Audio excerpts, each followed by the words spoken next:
datang. Ada pula tentara yang terakhir ini bernama Corona. Orang yang berada di Uyghur tak terkena virus ini. Banyak orang terheran-heran. Apa sebab?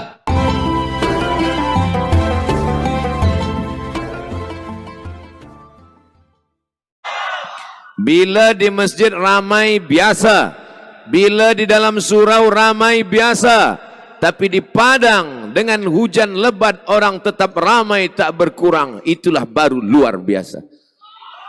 Yang hadir di hadapan saya ini adalah para mujahid fi sabilillah.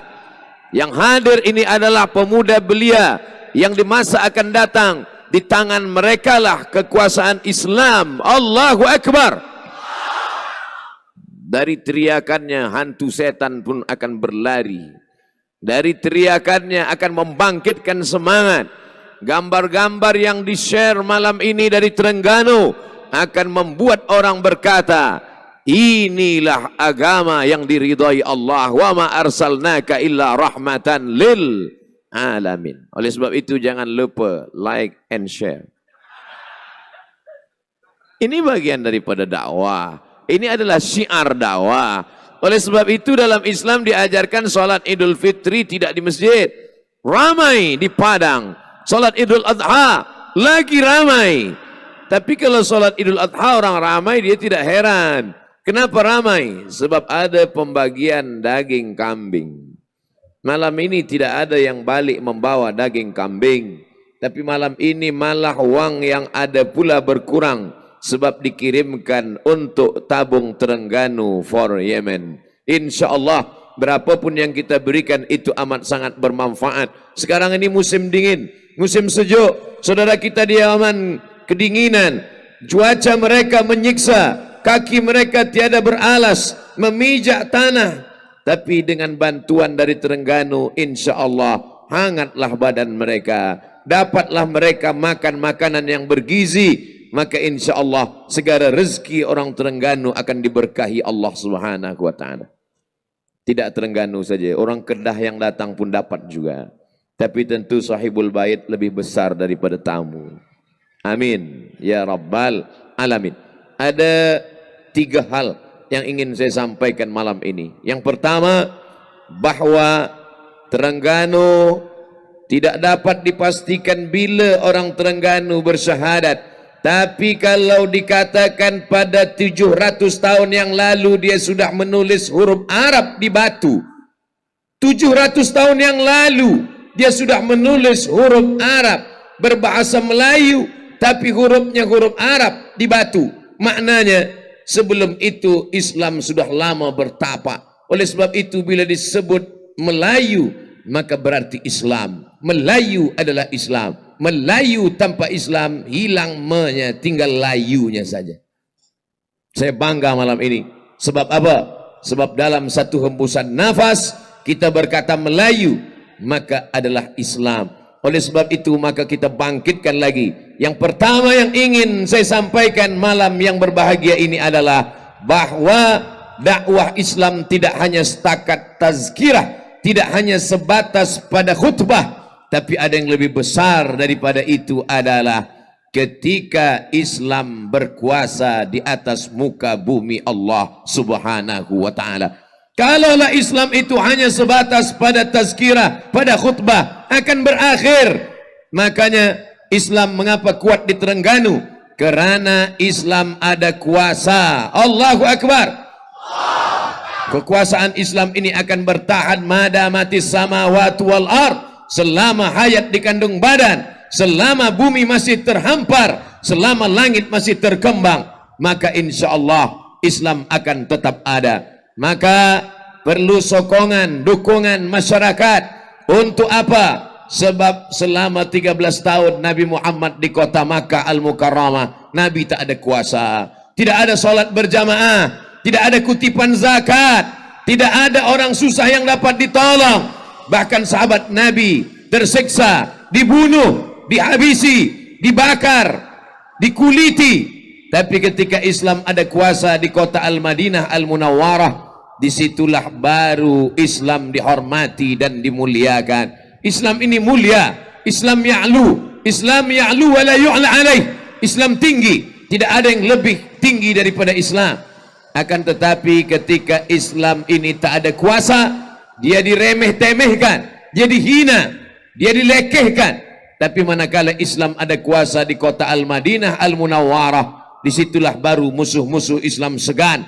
Mereka takut. Nabi Muhammad SAW datang ke kota Al-Madinah Al-Munawwarah dengan kemudian 8 tahun lamanya membuat kekuasaan, sampailah dia ke kota Makkah Al-Mukarramah membawa 10.000 pasukan.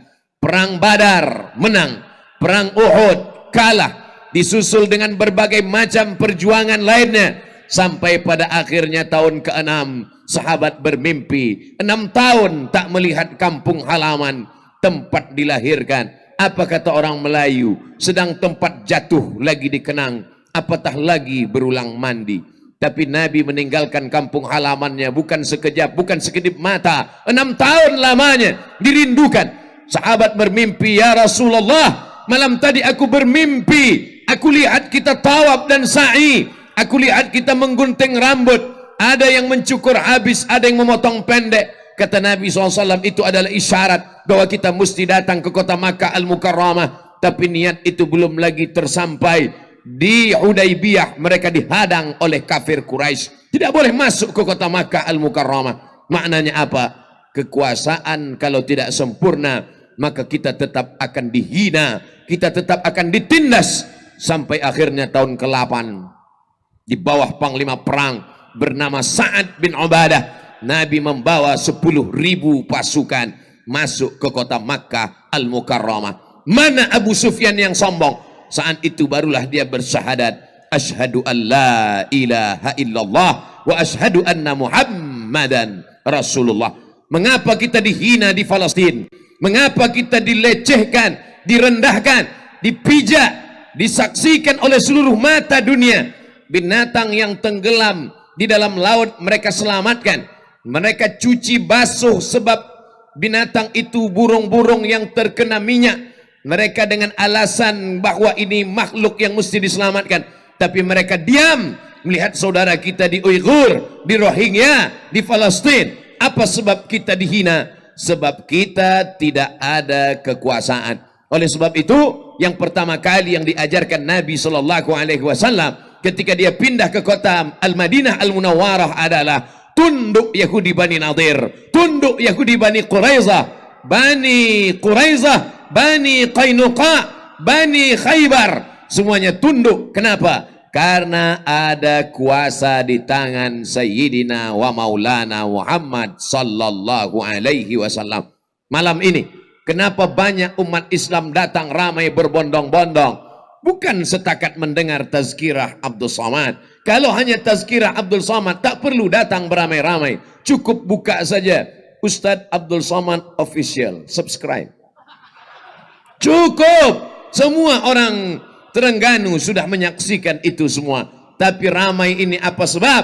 Kerana ada kekuasaan, ada tauliah, ada izin, support dari menteri besar yang amat berhormat, ada hukumah, ada kemuliaan. Oleh sebab itu kalau ada orang mengatakan Islam cukup dengan solat saja, dengan puasa saja, dengan zakat saja, dengan haji saja, siapa yang boleh mengutip zakat? Siapa yang boleh mengambil zakat kalau bukan kekuasaan? Makanya ayat tentang zakat tidak dikatakan bayarlah zakat, tapi ayat tentang zakat apa kata Allah? Khul, ambil zakat. Khul, kutip zakat. Ambil kambing mereka. Kalau ada kambing 40, ambil 1 kambing. Kalau ada unta 5 ekor, ambil 1 kambing. Kalau ada emas dia 85 gram, ambil rubu'ul usyur.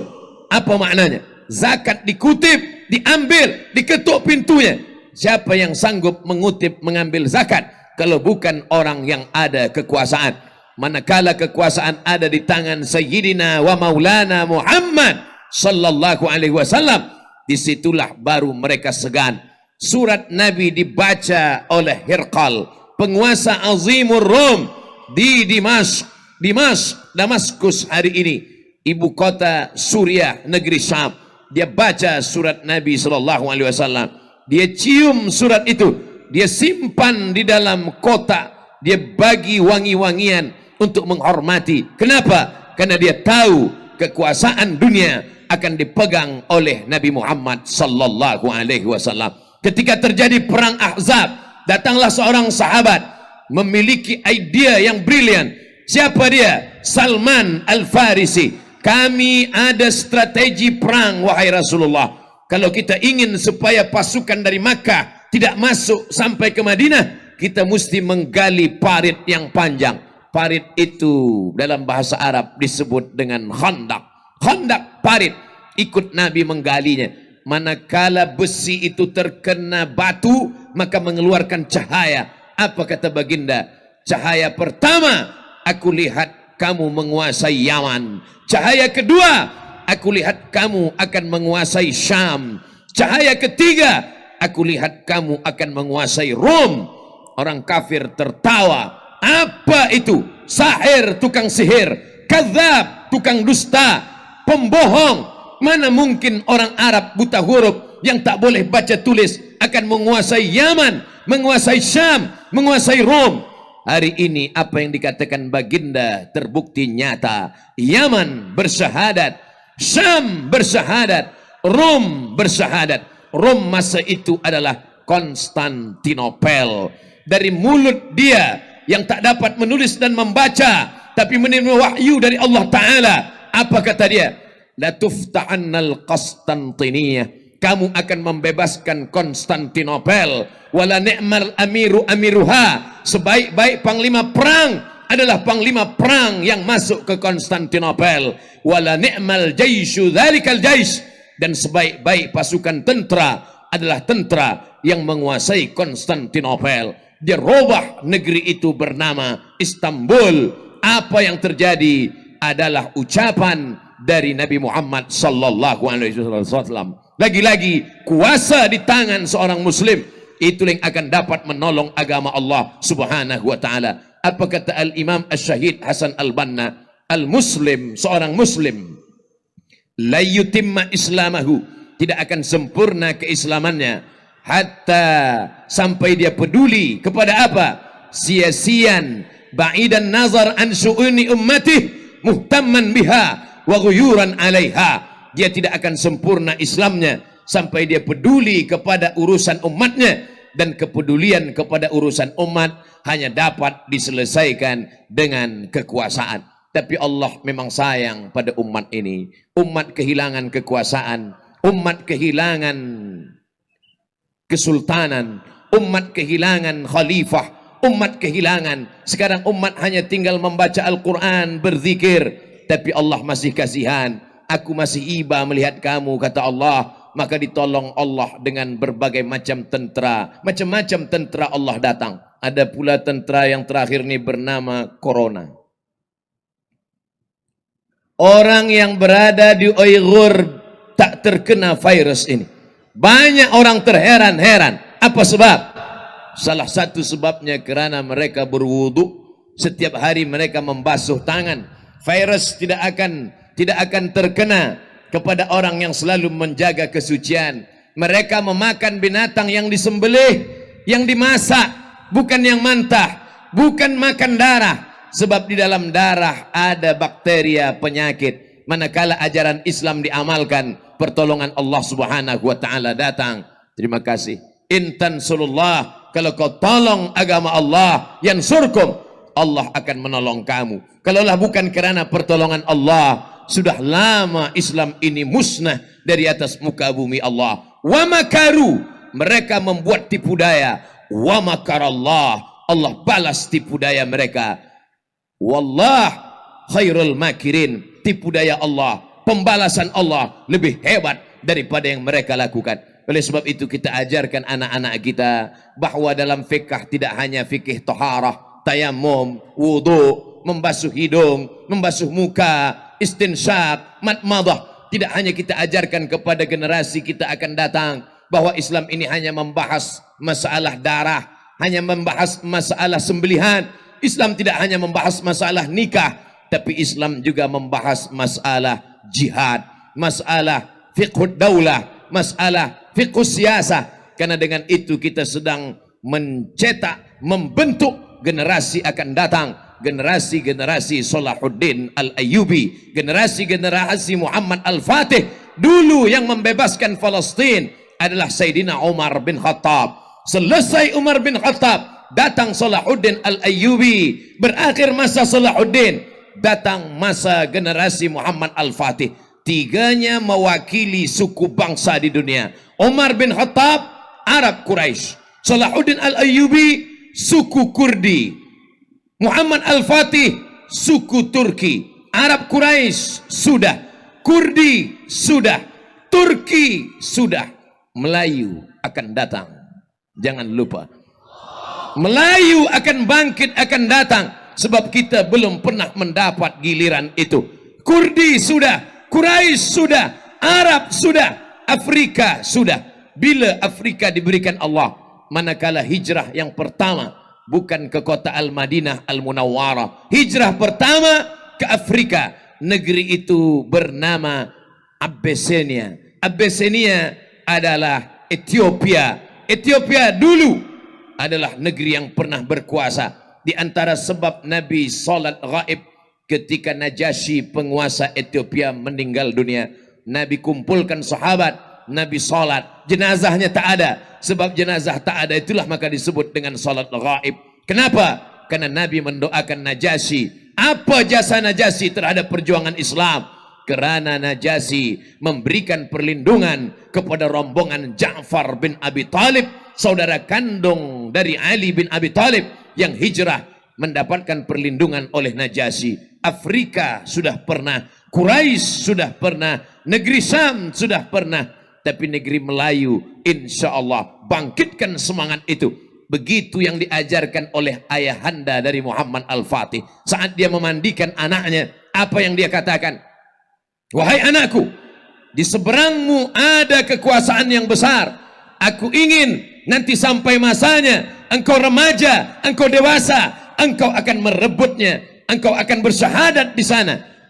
Semangat yang diberikan oleh seorang ayah, itulah yang dikenang sepanjang zaman oleh seorang anak. Hari ini seorang ayah hanya menasihatkan anaknya, yang penting engkau bekerja, nanti engkau akan makan, engkau punya kereta, engkau punya rumah besar, setelah itu engkau menikah, selepas itu engkau akan mati. Kalaulah hanya itu cita-cita seorang ayah, apa beza kita dengan haiwan yang hanya hidup, selepas hidup tidak ada misi dalam hidupnya, tak ada cita-cita tertinggi. Cita-cita tertinggi orang Islam adalah asy-syahadah asma amanina, menjadi syahid adalah mimpi terbesar. Menangis seorang sahabat bernama Khalid ibnul Walid. Mengapa dia menangis? Karena setiap jengkal badannya ada bekas tusukan tombak, ada luka pedang, ada luka anak panah. Tapi dia menangis di atas tempat tidur mati sebagai seorang tua, bukan sebagai seorang syahid.